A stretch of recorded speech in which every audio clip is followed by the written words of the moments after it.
I used to see the same girl in my dreams every night, the same smile, the same eyes, the same voice. At first, I thought it was just a dream. But the day I saw that face in real life, my whole world stopped, because she looked at me and spoke in a way as if we had already known each other. And that's when I realized this story isn't just a dream, it's about to become the strangest reality of my life. I am Liam. At first, I thought it was an ordinary dream. We all dream. Strange, messy dreams that we forget as soon as we wake up. But this dream was different, because when I woke up, I couldn't forget it. I was standing in an unfamiliar city. Soft light surrounded me like the last moments of evening. A small road stretched ahead with old buildings on both sides, and across the street, she was standing there. I could see her face clearly. So clearly that I can still see it when I close my eyes. She was looking at me with a gentle smile, a smile that felt strangely familiar, as if I had known her for a long time. She didn't say anything. She just raised her hand and gestured as if calling me. I started crossing the street, but right then a sharp sound rang out, and I woke up. My chest was rising and falling quickly. The room was dark. I looked at my phone screen. 3:17 a.m. I sat on the bed for a while. The dream felt so real that it seemed like I had actually been there. I shook my head and told myself, it's just a dream. Then I fell asleep again. But the next night I saw her again, the same city, the same light. This time she was walking beside me. We were talking, but strangely, when I woke up, I couldn't remember a single word. I only remember I was smiling. And after a long time, I felt so peaceful inside a dream. For the next few days, the same thing kept happening. Every night I returned to that city. We walked together, sat together. Sometimes we stood on a bridge watching the lights below. Sometimes we sat in a small coffee shop. Everything was so detailed that it no longer felt like an ordinary dream. Day by day, I started strangely waiting for the night. Because I knew I would see her again. One night I gathered the courage to ask her, "Have we met somewhere before?" She smiled and said, "Do you really not remember?" There was warmth in her voice, but also a faint sadness. Before I could answer, everything blurred, and I woke up again. This time my head hurt, as if I had been trying to remember something for a long time. I felt uneasy the entire day. In the middle of work, I kept stopping because her face kept appearing in my mind. If it's just a dream, why does it feel so real? That night, I was afraid to sleep. But at the same time, I wanted to see her.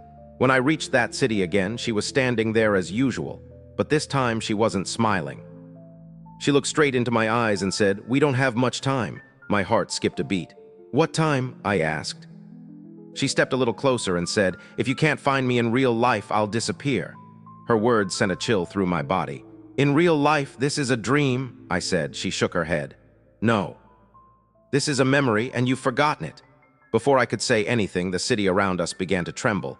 The buildings were blurring. She grabbed my hand. Her touch was warm, completely real. "Find me," she whispered, and right then I woke up. My hand was still shaking. The room was silent, but it felt like I had lost something important. Sitting on the bed, I realized, for the first time, I truly believed this wasn't just a dream. And what if she was right? What if somewhere in real life there was someone I had forgotten? At that moment, I made a decision. I would find her, no matter what. The next morning, I woke up and lay still for a few seconds. I thought maybe the excitement of the night would fade. The dream would blur and I'd laugh at myself. But the opposite happened. Every detail of the dream was still clear. The streets of the city, the bridge, the small lights hanging in the coffee shop window. Even the smell of the air felt familiar. I sat up and picked up my phone. Suddenly, a strange thought came to mind. What if this city actually exists somewhere? I started randomly searching on Google. Old European street sunset, small city bridge lights, cozy coffee shop vintage. I scrolled through hundreds of images. Then suddenly my finger stopped. On one picture, my heart pounded. The image looked exactly like that bridge. The same railing, the same kind of lights below. I zoomed in on the photo. The location showed the name of a city, a place I had never visited. A cold shiver ran through my body. It could be a coincidence. There are thousands of bridges in the world. But still, something inside me was saying, this is the place. That day, I couldn't focus on work. I kept opening my phone and staring at that picture, arguing with myself. Was I really going to chase after a dream? It sounded crazy, But another question wouldn't let me rest. What if it wasn't crazy? That night I went to sleep with a strange sense of anticipation. I wanted to return to that city again, and I did. This time she was standing on the bridge. I ran to her. "I found the place," I said, breathless. She looked at me in surprise, then she smiled softly. "I knew you could, but how is this possible?" I asked. "I've never been there." She stayed silent for a few seconds. Then she said, "Because you forgot." Hearing those words again created pressure inside my head. "What did I forget?" I whispered. She reached out and gently touched my forehead. And suddenly everything around me changed. I began to see flashes. A train station, rain-soaked streets. I'm walking and someone is walking beside me. The sound of her laughter. Suddenly a powerful emotion rose inside my chest, a feeling I didn't recognize, yet it felt deeply familiar. Then everything went dark. I was standing on the bridge again, gasping for breath. "What was that?" I asked in a trembling voice. She said softly, "Memories are memories." My head was spinning. "Ours? What do you mean?" She looked at me as if I already knew the answer. "We've met before," she said, "and you promised me you wouldn't forget me." Pain tightened inside my chest. Because hearing her words made me feel like I had truly disappointed someone, even though I didn't know who. "Why did I forget?" I asked. She looked away. "Because some memories are too heavy," she whispered. "Sometimes people forget in order to survive." I kept staring at her. "Did I hurt you?" She didn't answer for a few seconds.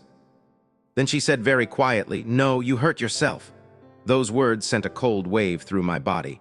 I wanted to ask more questions, but the world around us started shaking again. She grabbed my hand quickly. "Time is running out," she said. "If you don't come in real life, everything will be lost." "I'll come," I said hurriedly. "I'll really go there." For the first time, she smiled with relief. "Then hurry," and I woke up. This time I didn't waste a single second. I got out of bed and opened my laptop immediately. My heart was racing. I searched the name of the city, flights, hotels, dates. Everything was happening unbelievably fast, as if I had made this decision long ago. Am I really doing this? I asked myself. The answer came from somewhere deep inside me. Yes, because now it wasn't just a dream, it was a question. And I knew until I found the answer, I wouldn't have peace. As the flight day got closer, the uneasiness inside me kept growing. Sometimes I stopped and wondered, was I really flying thousands of miles for a dream? It still sounded unreal. But every night I saw her again. Each time the city became a little clearer. As if my mind was slowly restoring a lost map. She had grown quieter than before. We stood on the bridge together, but we didn't talk as much. There was urgency in her eyes. One night I said, "I'm coming, just a few more days." She looked at me and smiled in a way as if she felt relieved after a long time. "Good," she whispered. "Because I can't stay much longer." "What do you mean?" My chest tightened. She didn't answer. She only held my hand tightly. I could feel it, something was nearing its end. On the morning of the flight, I felt strangely calm. At the airport, I watched people moving around, busy with their own lives. No one knew where I was going or why. My phone was in my hand. I opened the picture of the bridge again. In a few hours, I would actually be standing there. The thought spread through my body like electricity. The flight was long. Every time I closed my eyes, I saw her face. But this time I was afraid to fall asleep. What if I returned to that city again, and she wasn't there? I don't know why that fear was so strong. But it was pressing hard against my chest. When the plane landed, my hands were sweating. I left the airport and got into a taxi. As we drove through the city streets, I kept staring out the window. And then my breath caught. Everything felt strangely familiar. The buildings, the turns in the road, the lights. I had never been here before, yet it felt like I was coming home. After leaving my bag at the hotel, I didn't waste a single moment. I walked toward the bridge. With every step, my heartbeat grew faster. And then I saw it. The bridge. Exactly as I had seen it in my dreams. I stopped. The sounds around me faded away. The noise of cars, people talking, everything felt like it was coming from underwater. Slowly, I stepped onto the bridge. The moment I placed my hand on the railing, a shiver ran through my body. I've stood here before. The thought hit me so strongly that I almost stepped back. Suddenly, flashes filled my mind. I'm laughing. Someone is standing beside me. The sound of her voice, soft, familiar. I closed my eyes. "I'm here," a whisper seemed to brush against my ear. I opened my eyes. People were walking in front of me. No one was looking at me. She wasn't there. A small emptiness formed inside my chest. I stood in the middle of the bridge and looked around. "I'm here," I said very softly to myself. The air was cold. The sun was setting just like in the dream, and then I saw her at the other end of the bridge. She was standing there looking at me. My heart stopped for a moment. She looked exactly like she did in the dream. The same eyes, the same calm face. I couldn't move. She slowly started walking toward me. With every step, the world around me blurred as if only the two of us were in focus. She stopped in front of me. For a few seconds, we just looked at each other. "You really came," she whispered. Her voice exactly like in the dream. My throat was dry. "You're real," I managed to say. She smiled faintly, but her eyes were shimmering with tears. "I was always real." I reached out and touched her hand. Warm, alive, relief and fear rushed through my body at the same time, because in that moment I understood the dream was over. Now the truth was beginning. I was still holding her hand. My fingers were trembling, not just from excitement, but from a deep fear. Because the person standing in front of me was proof that there was a chapter in my life I had completely forgotten, and I didn't know how big that chapter was. "How?" I whispered. "How did I forget you?" She squeezed my hand gently. "Should we talk while we walk?" she said. I nodded. We crossed the bridge and walked toward the small street. Every place looked just like it did in my dreams, but in real life, everything felt sharper, heavier. She stopped in front of a small coffee shop by the road. "We used to spend a lot of time here," she said. A strange pull tightened inside my chest. We stepped inside. The small bell above the door rang, and the sound sent a flash through my head. I'm laughing. 2 cups of coffee sit in front of me. She's saying something, and I'm laughing so hard that people at the next table are staring. I suddenly grabbed the table to steady myself. "Are you okay?" she asked, worried. I can remember something," I said, breathing hard. She sat down calmly. "Remember," she said softly, "there's no rush." I closed my eyes. The images came in fragments. We met in this city completely by chance. I had missed a train, and because of that delay, we started talking. A small conversation, then a walk, then another day. I opened my eyes. "We met here while we were on vacation," I said. A gentle smile appeared on her face. "Yes," she said. "And you told me it was the most unexpected but beautiful thing in your life." My chest felt heavy. "And then," I whispered, her smile faded slightly. "Then we grew close," she said, "very fast." Very deeply. As she spoke, more memories flooded back. Long walks at night, laughter, silences that weren't awkward but peaceful. And a feeling I hadn't felt in a long time, love. I sank into the chair. I couldn't finish the sentence. She nodded. "Yes," she said quietly, "we fell in love." The words shook something inside me because the feeling was still there. Buried but not gone. "Then why did I leave?" My voice trembled, her eyes dropped. "Because the accident happened," she whispered. Cold spread through my body. "Accident?" She nodded slowly. "On the last night we were standing on the bridge," she said. "You told me you would go back, but you'd return. We both knew the distance would be hard. Still, we were willing to try." A flash cut through my mind. Rain falling, a slippery road, a blinding light my breath caught. "A car," I whispered. Tears filled her eyes. "Yes," she said. "A car lost control." A sharp pain spread through my chest. I could remember more now, the impact, the sound, darkness. "I woke up in the hospital," I said, my voice shaking. She nodded. "The doctors said a part of your memory was damaged," she said, "especially everything connected to this city and to me." My eyes blurred with tears. "And you, where were you then?" She gave a faint, trembling smile. "I went to the hospital every day," she said, "but you didn't recognize me." The words tore through me. I could picture it, her standing there while I looked at her with unfamiliar eyes. "So I left," she whispered, "because I didn't want to pressure you." The doctors said the memories might never return. A heavy silence settled between us. "But how were you in my dreams?" I asked. She looked at me. "Because memories never truly die," she said. "They just hide, and a part of you still remembered me." Tears streamed down my face. Because I realized all this time I had been incomplete, and I didn't even know it. For a long time, I couldn't say anything. Around us, people in the coffee shop were talking and laughing normally, but to me, all the sounds felt distant. Because the person sitting in front of me was holding a lost chapter of my life, and that chapter was slowly returning. "You carried all of this alone for so long?" I said in a trembling voice. She shrugged as if trying to make it seem small. I wanted you to be okay, she said. If forgetting me was necessary for you to survive, then that was the right thing. Her words settled heavily inside my chest, because I understood sometimes love looks like a quiet sacrifice. I took her hand across the table. I'm sorry, I whispered. I left you alone even if it wasn't on purpose. She shook her head gently. There's nothing to apologize for, she said. You were alive. That was enough for me. My eyes filled with tears again. We sat in silence for a while, but the silence wasn't heavy, it was full of countless unspoken words. Finally, I said, what happens now? The question was simple, but it carried 1,000 possibilities. She looked out the window. The sun was almost gone. I don't know, she said softly. I never thought you'd come back. I took a deep breath.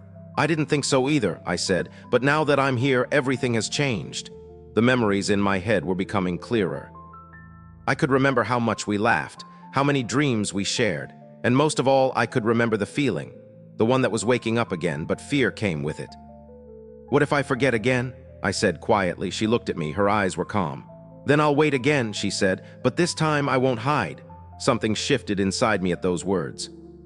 Because I understood life never offers guarantees. Memories can break, plans can change, but some feelings are worth the risk. I stood up. Come on, I said. She looked at me in surprise. Where? I smiled lightly. To the bridge, I said, where everything began. We stood on the bridge again. Night had fallen. The city lights shimmered below us. I rested my hands on the railing and took a deep breath. This place was no longer just part of a dream. It was real, just like us. I turned to face her. I don't know what the future holds, I said. I don't know if my memories will ever fully return, but one thing I'm sure of, I took her hand. I don't want to run away again. Her eyes filled with tears. Are you sure? She whispered. I nodded. I'm scared, I admitted, but I've learned there are some people who make the fear worth it. The wind moved softly around us. The sounds of the city blended into the night. She gently rested her forehead against mine. There was nothing dramatic in that touch, only peace. And in that moment I understood maybe I couldn't remember everything, but my heart remembered. And sometimes that was enough. We stood on the bridge, two people who had once lost each other and somehow found each other again. The city lights shimmered around us. And for the first time, there was no difference between dream and reality, because I was exactly where I was meant to be. We stood on the bridge for a long time. No one spoke. Yet the silence felt full, as if 1,000 words were moving between us with no need to be said. After a while, she said softly, You know, I was always afraid of one thing. I looked at her. What? She gazed down at the lights below. That if you came back and realized I was just a part of your past, something you wouldn't want to remember. Her words softened something inside my chest. Because I understood she hadn't just been afraid of losing me. She was afraid I would return and deny her. I shook my head. No, I said quietly, you're not my past. You're a part of me without which my story is incomplete. She looked at me. There was an emotion in her eyes that was hard to put into words. But you have a life, she said, outside this city. Your work, your people, everything. Her words made me pause because she was right. I had come to this city searching for the answer to a question.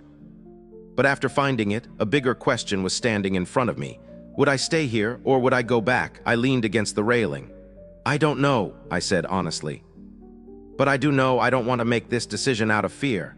The air was growing colder. She stepped closer beside me. When you leave, she said softly, I can wait again. But this time I don't want you to stay just for me. I looked at her. I want you to decide for yourself, she said. Her words settled deep inside me. Because all this time I had been thinking of this as our story, but she reminded me it was my life too. Over the next few days, we explored the city together. Every street, every corner stirred the memories hidden inside me. Sometimes I would suddenly remember the sound of laughter. Sometimes an old conversation. Everything wasn't returning at once. But it was coming back in small pieces, and each piece brought me a little closer to her. One afternoon, we went to the train station where we had first met. I stood on the platform and looked around. And suddenly, it was like a door opened. I remembered clearly. I was running to catch a train. We bumped into each other, our eyes met. Then we both laughed at the same time. I swayed slightly. She quickly grabbed my hand. What's wrong? She asked, worried. I smiled, my eyes wet. I remember, I said. Not everything, but the beginning. A light appeared on her face that I had never seen before, pure joy. "Then it's working," she whispered. I took a deep breath. "Yes," I said. And it made me realize something. "What?" I held her hand tightly. "I can't survive by running away," I said. "No matter how far I go, a part of me will always stay here." The sound of trains echoed through the platform. People were coming and going. Life kept moving. And in the middle of that noise, a quiet circle formed around us. "Then," she asked softly. I looked into her eyes. The answer to this question would decide my future. I looked into her eyes. The question was simple, then, but my entire future stood inside it. The sounds of the train station echoed around me. People walked past us without looking, yet it felt like the world had stopped. Slowly I said, "I can't abandon everything and stay here." The moment I said it, my chest grew heavy. I saw a slight tremor in her eyes, but I didn't stop. "But I also know I can't go back to my old life and pretend nothing happened." She listened in silence. I took a deep breath. I used to think love meant choosing one place or another. But now I understand maybe love means choosing the difficult road in between. She frowned slightly. "What do you mean?" I smiled faintly. "It means I'll go back," I said, "to my life. But this time I won't run away. We'll try, with the distance, with the fear, with everything." For a few seconds she didn't speak. Then slowly her eyes filled with tears. "Are you sure?" she whispered. "It won't be easy." I nodded. "I know," I said, "but the easy things aren't always the most valuable." A soft silence settled between us. Then she stepped forward and wrapped her arms around me. The embrace wasn't tight, but it was deep.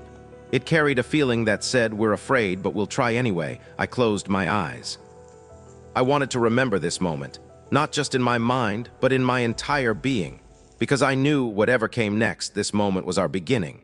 The day I had to return came too quickly. Standing at the airport, I felt strangely calm, not like before when I arrived here full of questions.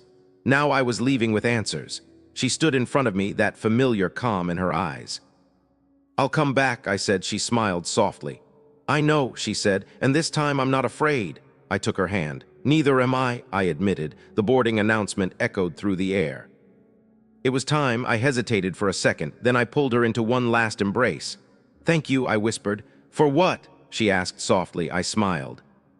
"For reminding me that even when memories break, feelings can still find their way home. For reminding me who I am." She didn't say anything. She just nodded. I stepped back and looked at her. This person had once been my dream.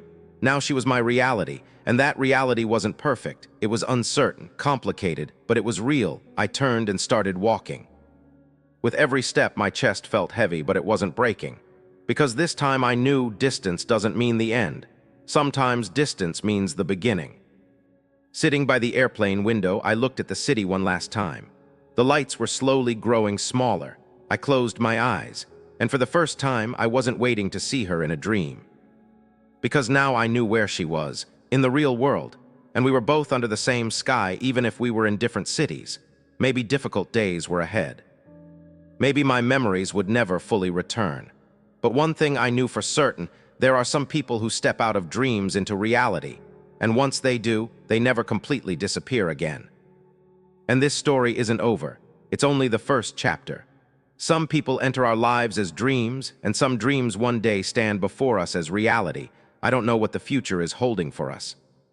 Maybe the road will be hard, maybe distance will come. But one thing I've learned, when someone truly finds a place in your heart, they don't remain just a memory. They become a part of your story. And this story doesn't end here. Maybe this is only the first chapter of a new beginning, because sometimes the most beautiful love stories begin from a strange dream.